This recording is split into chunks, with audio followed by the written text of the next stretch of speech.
cabul saudara-saudara. Jadi udahlah, Somad, tinggalkan ke ustadz. Lu mah nipu Somad. Nggak usah pakai dalil. Nah sekarang Somad bela Israel. Mengapa kita mesti peduli kepada Palestina? Satu, siapa yang tidak peduli Palestina, maka hilangkan satu surat dalam Al-Quran. Surat di juz yang ke-15, yaitu surat Bani Israel atau Al-Isra. Itulah yang dibacakan oleh anak guru saya tadi. Ori kita tadi adalah anak kandung Ustadz Haider Abdul Wahab LC, guru saya di Muallimin tahun 1990. Mudah-mudahan guru-guru kami mendapatkan limpahan pahala. Siapa yang tak peduli masalah Palestina, kalau dia katakan cukup salat, cukup puasa sunat, cukup tahajud malam, cukup zikir, cukup baca Yasin, maka tinggallah surat Al-Quran itu hanya 113 saja. Maka hilanglah iman.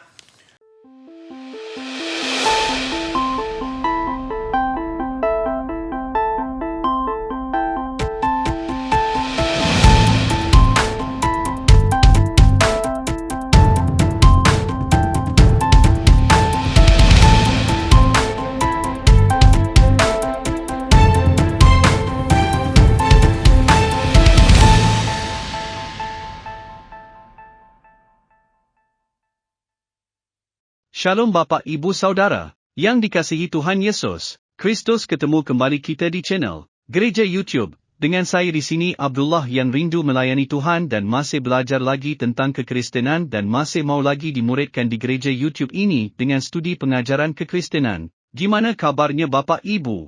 Harapan dan doa dari saya semoga Bapak Ibu dilimpahi damai sejahtera dan sukacita oleh Roh Kudus senantiasa di dalam hati dan kehidupan saudara semua. Bapak Ibu Saudara yang kekasih, saudara, hari-hari ini, hampir setelah perang Hamas, Israel, Palestina, Hamas itu selalu jadi bahan perbincangan, apalagi para ustaz sok, bahas sejarah maupun sikap-sikap. Bahkan sekarang ini saya akan berbicara berkomentar khusus tentang mereka yang saling berdebat mengenai jihad, mengenai perang, mengenai situasi, dan sekarang ini, apa yang harus dilakukan oleh Palestina. Pendeta Saifuddin Ibrahim katakan, bilang kalau Habib Rizik dan Habib Indonesia belum berangkat ke Israel, jangan ikuti ajaran mereka, kamu sedang ditipu oleh mereka. Itu, ada potongan video, ini ustaz-ustaz, ini menuduh Wahabilah, Natulam Ulamalah, Salafilah, entah apa, enggak jelas, enggak usah Anda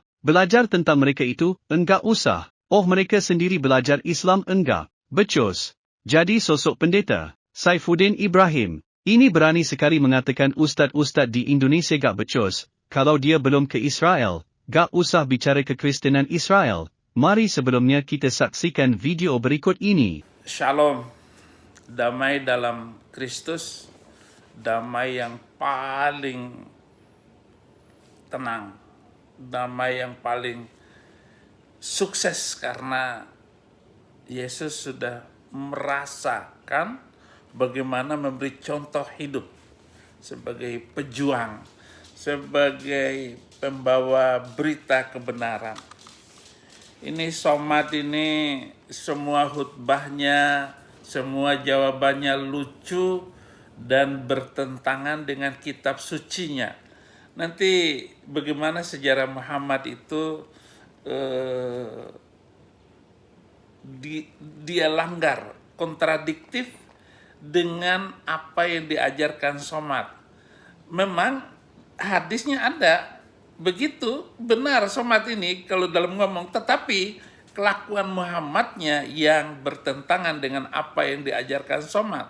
Saya nggak tahu Somad yang benar atau Nabi Muhammad yang benar. Ini ada kasus nyata tentang nikah siri. Mohon pencerahannya karena mungkin kejadian sama banyak terjadi.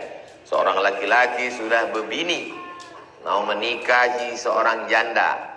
Menurut pengakuan si janda tak lagi punya wali.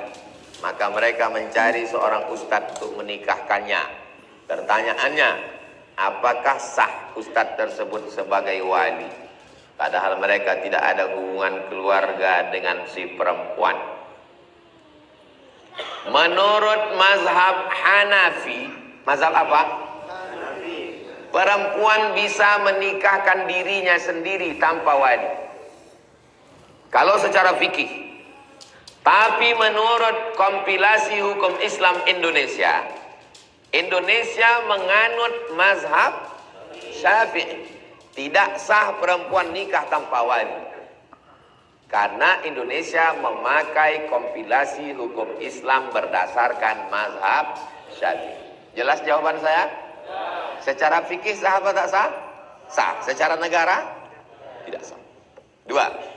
Siapa yang dimaksud dengan wali hakim? Fas-sultanu waliyun man la waliyalaha. Wali hakim adalah tentang nikah siri. Ada laki-laki nikah siri. Nikah siri itu maksudnya begini, nikah tanpa dicatat di negara. Tetapi secara hukum Islam sah, yaitu ada mahar, ada wali, ada saksi, dan tentu saja pengantin laki dan perempuan. Itu namanya nikah siri tanpa dicatatkan di KUA. Tetapi secara Islam itu sah.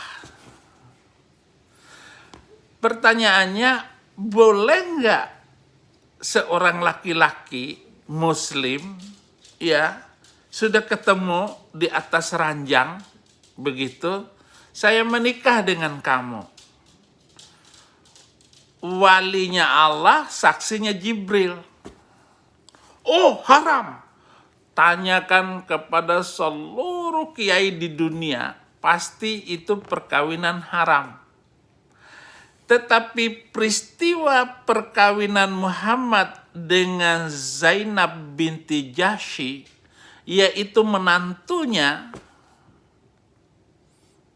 adalah perkawinan terakhir tadi. Perkawinan di mana yang mengawinkan itu Allah, pengantinnya Muhammad dan Zainab sudah bugil. Saksinya Jibril. Muhammad melakukan perkawinan semacam itu. Kalau ada kiai yang bisa membantah pernyataan saya ini, saya masuk Islam lagi. Karena Muhammad mengawini Zainab ketika hari itu sudah diceraikan oleh Zaid. Zaid ini satu-satunya nama orang lain, sahabatnya, anak angkatnya namanya Zaid. Satu-satunya nama yang dalam Al-Quran nama sahabat Muhammad, satu-satunya, nggak ada yang lain. Istrinya nggak disebut. Karena Muhammad susah nyebut nama orang. Karena sombongnya. Karena angkuhnya itu. Jadi hanya Zaid ini. Jadi begitu diceraikan oleh Zaid, maka Muhammad sudah bugil malamnya itu di rumah Zainab binti Jahsy. Secara hukum Islam, wanita janda yang baru diceraikan itu harus menunggu 4 kali haid baru boleh dikawini. Tetapi Muhammad hari itu diceraiin, hari itu menikah. Nggak tahan lagi Muhammadnya. Nabi itu nggak tahan. Kembali kepada masalah pertama, bahwa Muhammad melakukan perkawinannya itu, yang mengawinkan itu Allah, saksinya Jibril, tanpa mahar dan pengantinnya itu Muhammad dengan Zainab binti Jahsy. Yang diributin orang kawin siri. Apalagi pakai madhab-madhab. Madhab itu sudah nggak diperlukan lagi. Buang itu. Cari kekuatan dalil kalau memang mau. Tetapi begitulah membingungkan seluruh ustadz di dunia ini.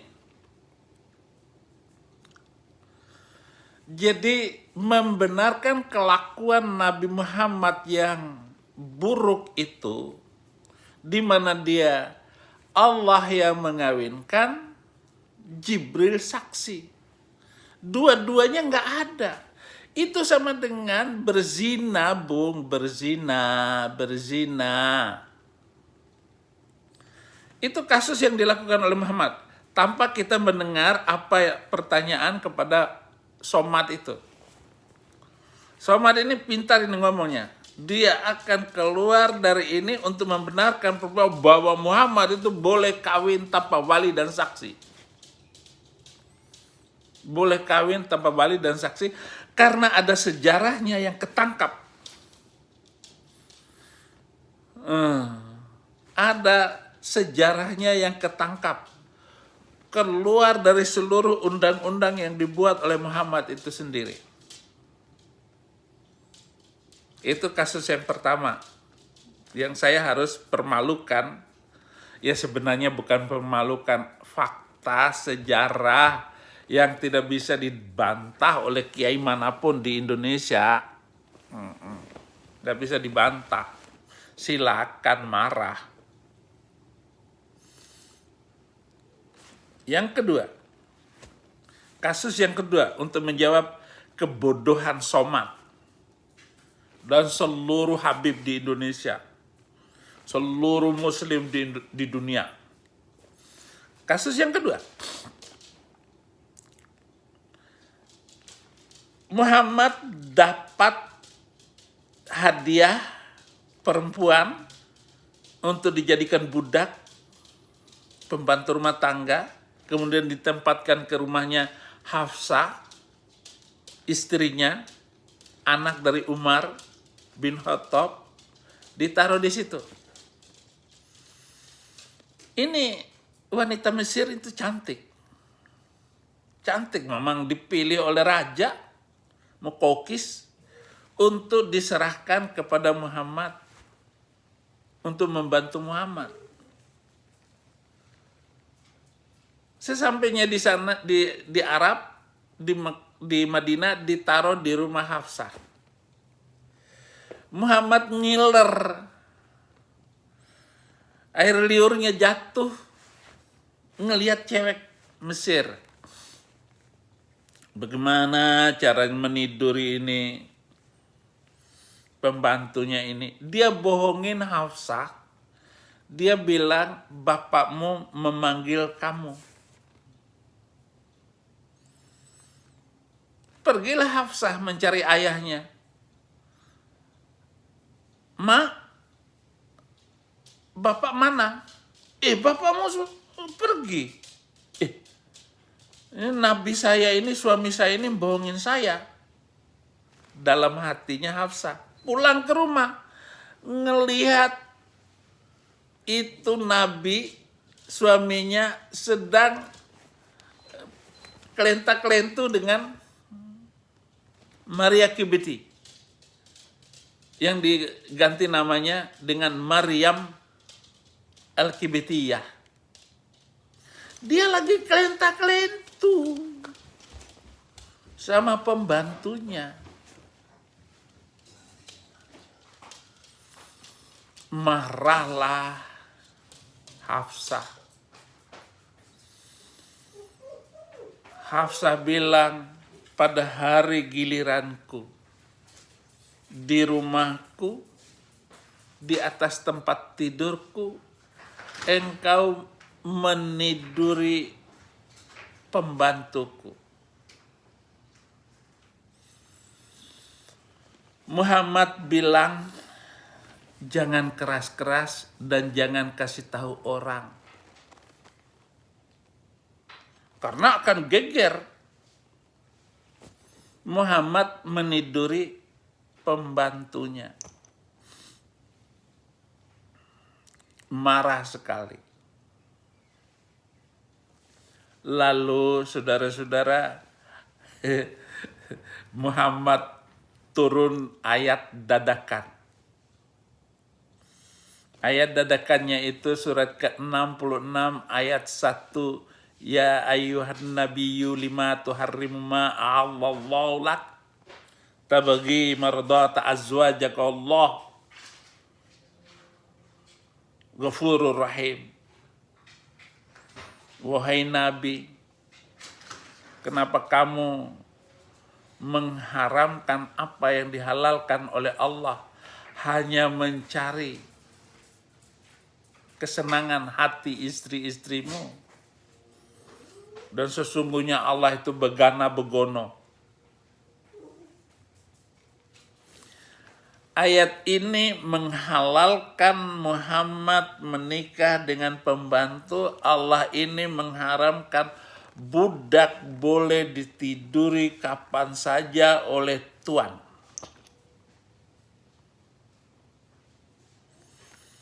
Jadi ini sangat merusak, bertentangan dengan ajaran yang diajarkan oleh Muhammad itu sendiri.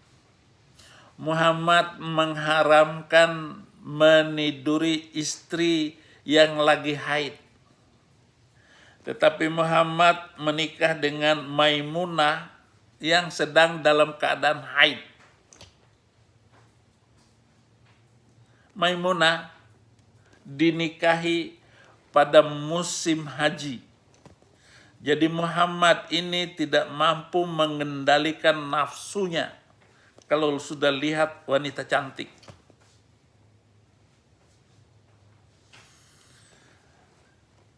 Larangan ketiga itu adalah menikah pada bulan haji. Muhammad melanggar undang-undangnya sendiri.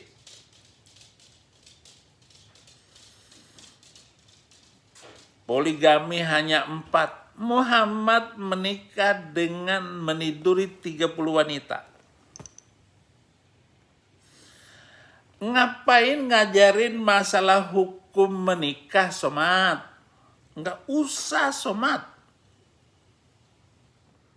Oh, nabimu itu bejat. Makanya saya bilang Muhammad bejatullah.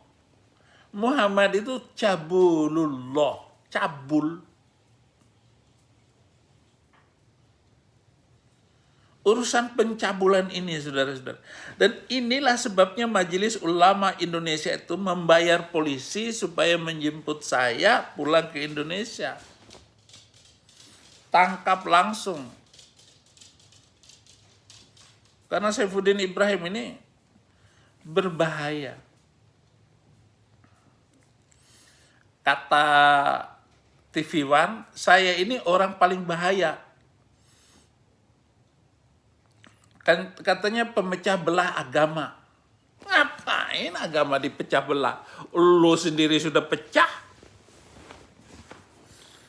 Siapa yang bisa mempersatukan orang dalam beragama tetap aja berantem?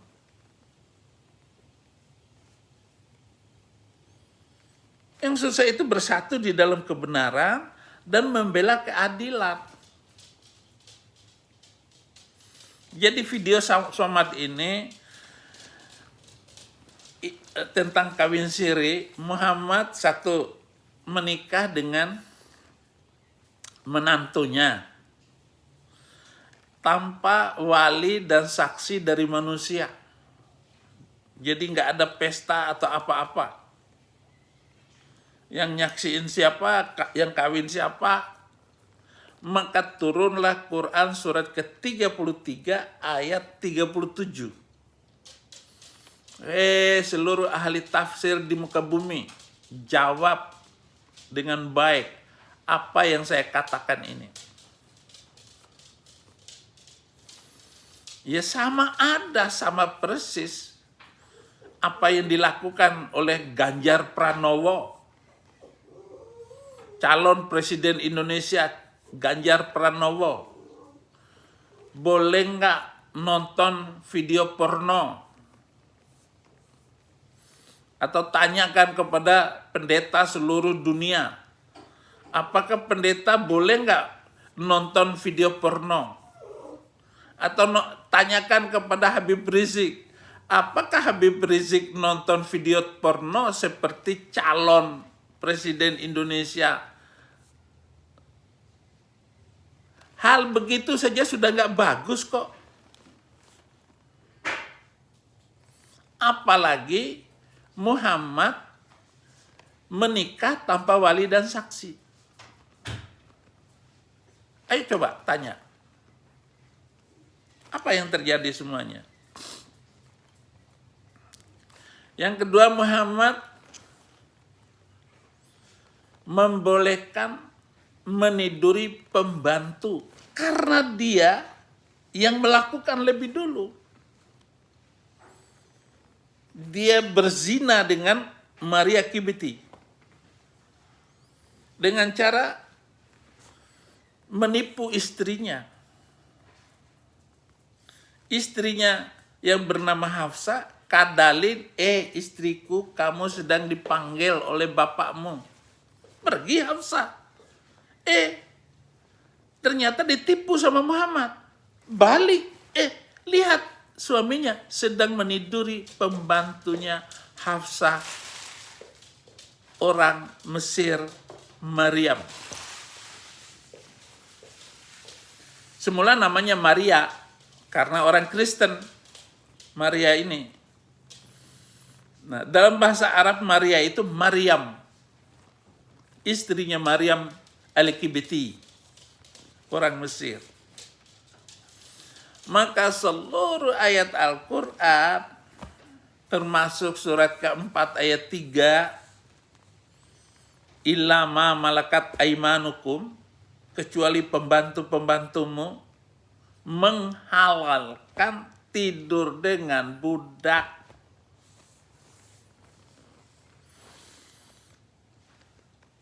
Yang ketiga, Muhammad menikah pada bulan haji. Pada bulan haji. Yang diharamkan di dalam Islam. Jadi Muhammad semaunya melakukan dan melanggar undang-undangnya sendiri. Ya, ini kan cabul sekali pikirannya. Dan Maimunah pada waktu itu sedang datang haid. Ya Muhammad tembak, tetap aja kelenta-kelentu. Karena Maimunah ini cantik. Bagaimana bisa dipercaya ajaran kayak begini? Cabul saudara-saudara. Jadi udahlah, Somad, tinggalkan ke Ustadz. Lu mah nipu Somad. Gak usah pakai dalil. Nah sekarang Somad bela Israel. Mengapa kita mesti peduli kepada Palestina? Satu, siapa yang tidak peduli Palestina, maka hilangkan satu surat dalam Al-Quran. Surat di juz yang ke-15, yaitu surat Bani Israel atau Al-Isra. Itulah yang dibacakan oleh anak guru saya tadi. Ori kita tadi adalah anak kandung Ustadz Haider Abdul Wahab LC, guru saya di Muallimin tahun 1990. Mudah-mudahan guru-guru kami mendapatkan limpahan pahala. Siapa yang tak peduli masalah Palestina, kalau dia katakan cukup salat, cukup puasa sunat, cukup tahajud malam, cukup zikir, cukup baca Yasin, maka tinggallah surat Al-Quran itu hanya 113 saja. maka hilanglah iman. Sudah somat. Saudara-saudara yang giat di medsos, masih ingat nggak ACT? Aksi cepat tanggap. Itu uangnya sudah triliunan. Oleh polisi ditangkap, uang ACT itu dimakan, dikasihkan ke Somad 1,5 miliar. Uang itu nggak tahu kemana oleh Somad. Sekarang dia mengajak dengan orasi yang bagus bahwa kita harus peduli kepada Palestina. Anda tahu nggak otak kotor Somad dan Nabi Muhammad itu seperti itu? Untuk donasi. Duta Besar Palestina di Jakarta belum pernah menerima tokoh muslim untuk menyumbang ke Palestina. Mereka nggak tahu setelah uang terkumpul dikirim ke rekening apa antar bank ke dunia Arab. Anda tahu bahwa seluruh undang-undang bank ini kalau ditujukan kepada teroris nggak akan diberikan.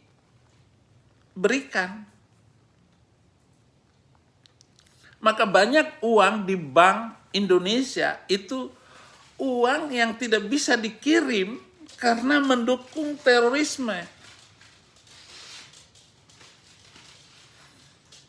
Salah satu pertanyaan untuk menguji seorang yang baru datang dari luar negeri ataupun yang mau mendapatkan status di Amerika, salah satu pertanyaannya, apakah Anda pernah masuk teroris, apakah Anda pernah mendukung, apakah Anda memberikan uang kepada si ini, ataupun nama yang dikirim itu adalah nama Arab, maka susah untuk dikirim uang itu dari Amerika. Karena diduga keras itu mendukung terorisme. Sekarang Somad sudah mengumpulkan donasi untuk dikirim kepada Arab. Dia nggak tahu nomor rekeningnya berapa. Lalu dia bilang uang ini adalah uang hibah. Kenapa? Somad sedang membangun madrasah atas nama ibu dia di Padang sana, di Sumatera Barat. Inilah kotornya para ustadz itu. Adi Hidayat sudah dapat uang sekian puluh miliar. Dia pasti nggak punya nomor rekeningnya. Habib Rizik mengumpulkan uang donasi juga. Si Habib player batu itu. Karena kepalanya batu. Habib Rizik gak bisa mengirim uang ke sana, saudara. Aduh, muslim ini sudah kadrun, sudah ditipu dalam ajarannya, ditipu dalam keuangannya, ditipu dalam kehormatannya. TKW dikirim ke Arab Saudi, dihamilin. Itu kan pahlawan devisa. Tahun 2022 saja devisa yang masuk ke pemerintah itu 200 triliun. Tetapi kehormatan bangsa kita diinjak dan dihina. Wanita kita dihina. Bagaimana kalau istrimu itu suruh kerja di sana, tapi diperkosa oleh Arab? Ini bangsa, ini negara, NKRI, mengirim TKW ke sana. Banyak yang dihukum mati. Tetapi otak pemerintah ini nggak punya rasa malu NKRI itu. Merah putih itu di mana? Ada nggak di antara tiga calon Presiden 2024 ini yang peduli berpikir untuk kehormatan bangsa ini? Anies Baswedan itu manusia muka tembok, nggak punya malu. Ya dia setuju dengan pengiriman TKW. Nanti di kampanyenya nggak setuju. Ngomong begini-begini, dalam prakteknya dilibas semuanya. Apa yang tidak dia sukai, itu yang dia lakukan.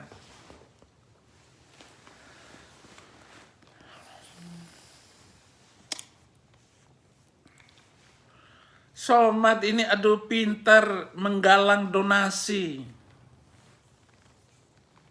Didukung Palestina. Palestina apa yang kamu dukung? Heran saya.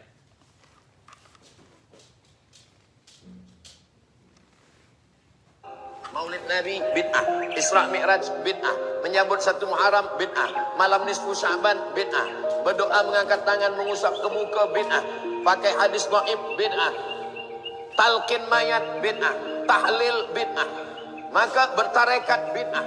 Abdul Somad ini pelaku bid'ah dhalalah finnar menurut dia, padahal kita punya dalil-dalil.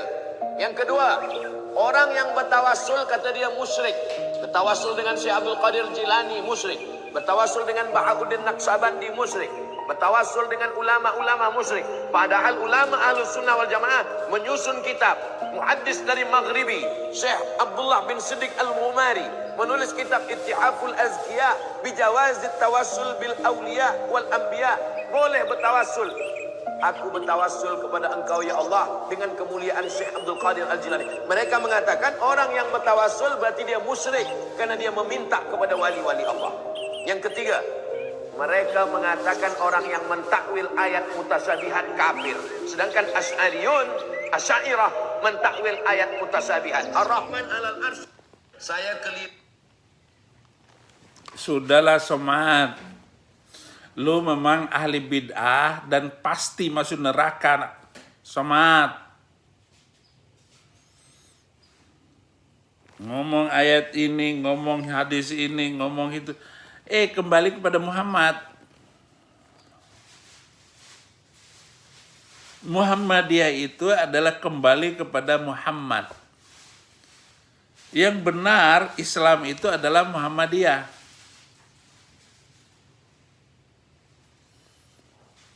Yang benar Islam di Indonesia itu Muhammadiyah. Kenapa? Kembali kepada Muhammad. Tapi praktek perkawinan Muhammad nggak dilakukan di Muhammadiyah.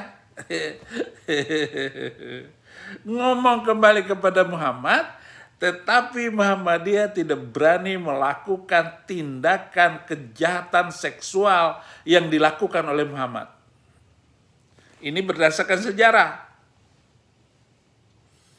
Nah, Muhammadiyah itu melakukan berdasarkan dalil. Somad mengacaukan seluruh dalil itu.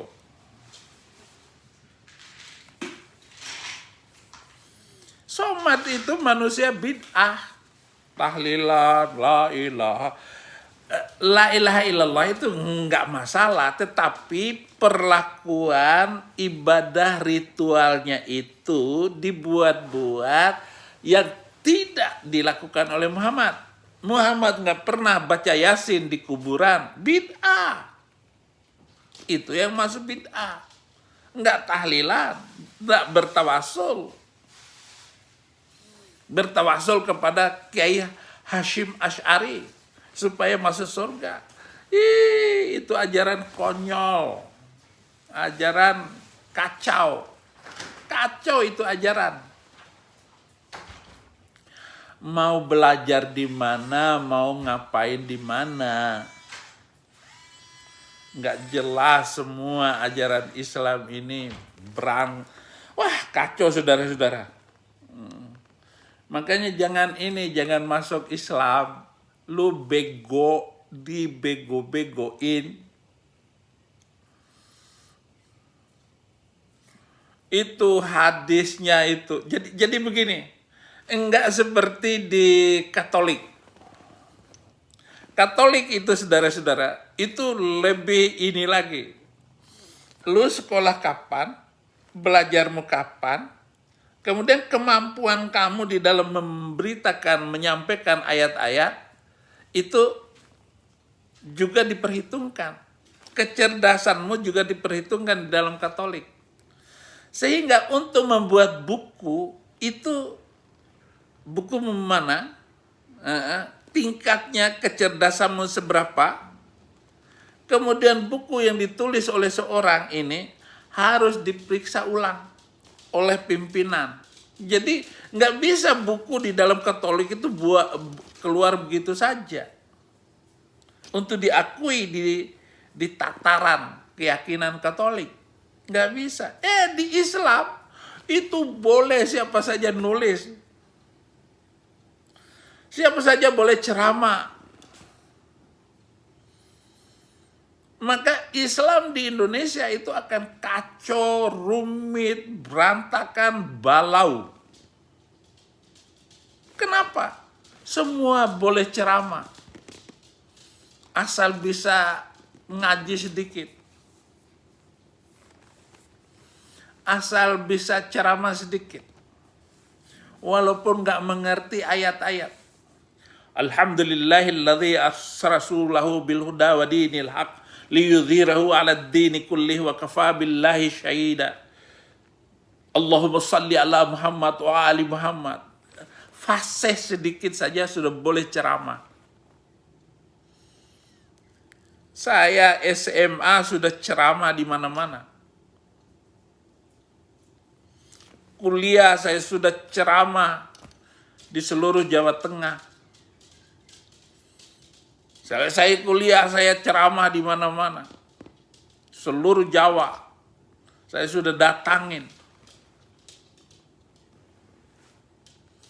Tanpa memandang keilmuan saya. Yang diperlukan itu pintar ngomong, cerdasnya, berlogika sedikit. Oke. Sudah diperhitungkan sebagai ustadz. Dari kecil saya sudah dibilang guru kecil. Dalam bahasa Bima, guru to'i. Saya sudah disebut guru to'i. Karena bapak saya guru. Pendiri Muhammadiyah. Saya sudah disebut itu. Jadi di dalam Islam itu bebas ngomong apa saja. Tanpa diperhatikan oleh pemerintah. Mestinya pemerintah dalam hal ini Departemen Agama membuat aturan undang-undang. Seorang yang boleh berbicara di tingkat kecamatan disebut namanya sini kasih SIM, surat izin ngoceh, surat izin ceramah, SIC, surat izin ceramah, SIM, surat izin mengemudi. Tetapi memang pemerintah Indonesia ini sengaja mengacaukan umat Islam Indonesia ini supaya kacau, supaya bisa diombang-ambingkan kemana, mau dibawa kemana.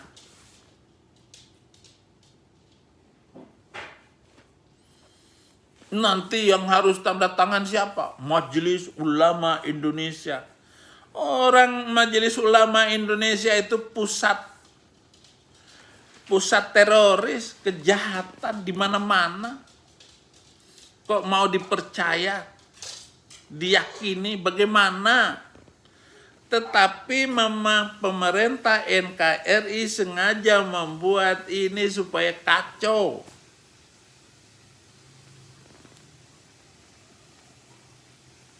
Apalagi menjelang pemilu ini, dibuat sebanyak mungkin isu politik. Dan isu yang paling mahal, kalau saya balik ke Indonesia, wah, viral berita Saifuddin Ibrahim. Karena Saifuddin Ibrahim itu mempermalukan bangsa Indonesia. Berbagai macam topik dibicarakannya. Kok bisa-bisanya itu? Bukan karena saya terima Alkitab, terima Yesus, kepandaian saya itu bertambah-tambah. Topik pembahasan Alkitab itu banyak sekali. Kalau topik pembahasan Al-Quran itu cuma segitu, Alkitab tidak bisa dilawan oleh Al-Quran. Artinya kepintaran, sepintar-pintarnya orang Islam, itu yang paling bodoh di Kristen. Jadi lebih pintar orang Kristen daripada orang Islam. Mau bicara topik apa saja, orang Kristen mampu. Bisa menjawab semua apa tuduhan Muslim. Nanti kalau kita adakan debat antara orang Kristen dan orang Islam, ya lebih pintar orang Kristen. Tapi kalau urusan bacot membacot, ya itu Anies. Jadi begitu.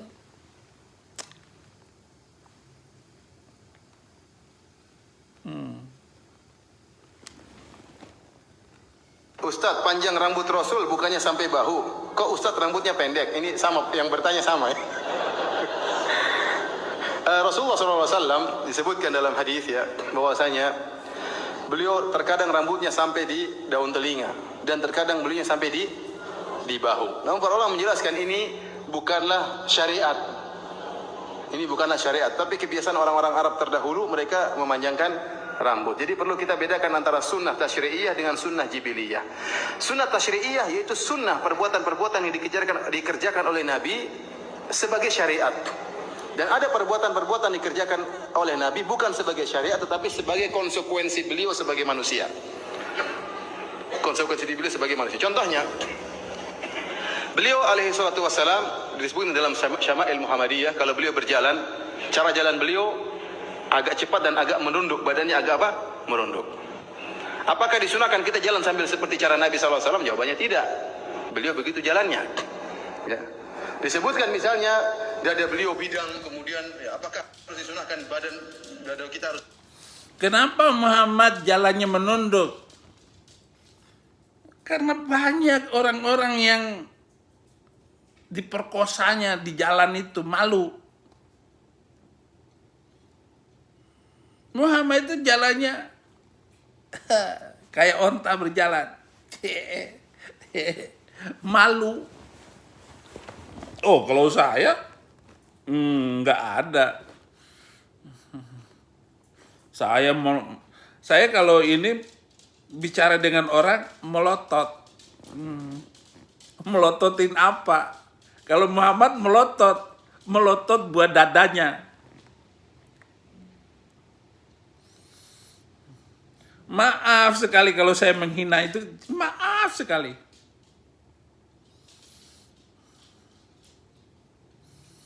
Muhammad itu jalannya nunduk, rambutnya panjang. Ya, saya nggak mengikuti Muhammad, rambut gua nggak ada urusan dengan ini. Dan seumur hidup baru kali ini rambut saya sepanjang ini. Karena saya bisa menggunting sendiri, rambut sendiri. Ini sampai sekarang belum ada orang yang menggunting rambut saya. Kalau saya mau menggunting rambut, gunting sendiri. Saya sudah punya gunting. sisir saya banyak. Enggak kayak Muhammad. Katanya laqad kana lakum fi Rasulillahi uswatun hasanah. Sungguh di dalam diri Muhammad itu ada contoh teladan. Teladan apa? Apa kebaikan Muhammad bagi Anda, bagi saya? Nggak ada kebaikannya. Kalian sudah ditipu oleh ajaran Arab itu. Saya sudah menulis buku tidak ada nabi dari Arab. Ya kecuali Muhammad. Pengajarannya rusak, semua orang yang ikut ajaran itu pasti tidak bisa berlaku adil. Dia akan menghitung agama sebagai salah satu ukuran untuk menerima, menolak. Dan inilah agama prejudis sosial. Agama iri hati. Agama yang tidak menjunjung tinggi keadilan sosial. Agama yang tidak sesuai dengan Pancasila, sila kelima.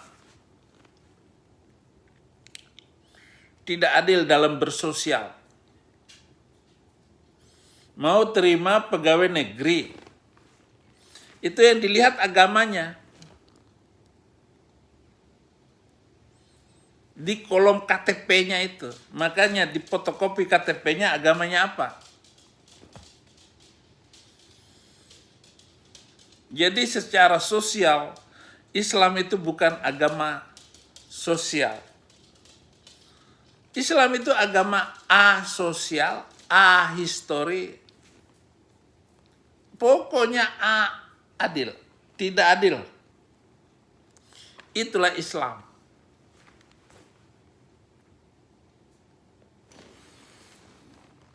Jahat saudara-saudara. Nggak bisa diterima.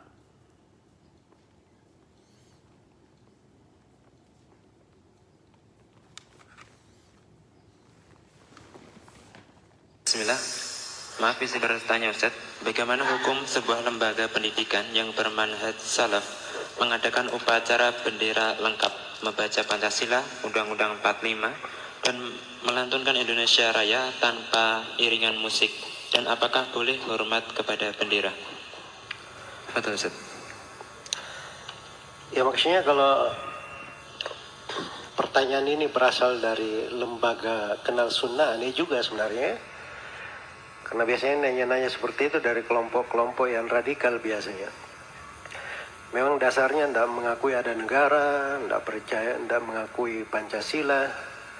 Makanya muncul pertanyaan-pertanyaan seperti itu.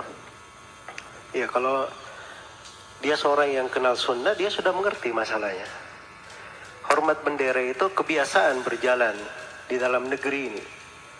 Dan sejumlah ulama memfatwakan bahwa itu masuk di dalam bab kebiasaan. Tapi bagi seorang muslim, saya sudah terangkan tadi maknanya. Iya. Bahwa di dalam memperingati kemerdekaan misalnya, di dalam hormat bendera misalnya, itu saya sudah ingatkan ada sudut-sudut syar'i di situ, besar untuk dijaga. Dari nikmat keamanan, nikmat kemerdekaan, nikmat kebersamaan, dan kewajiban kita menjaga diri kita di atas kebersamaan bersama pemimpin, kepala negara. Itu semuanya mana-mana syariat.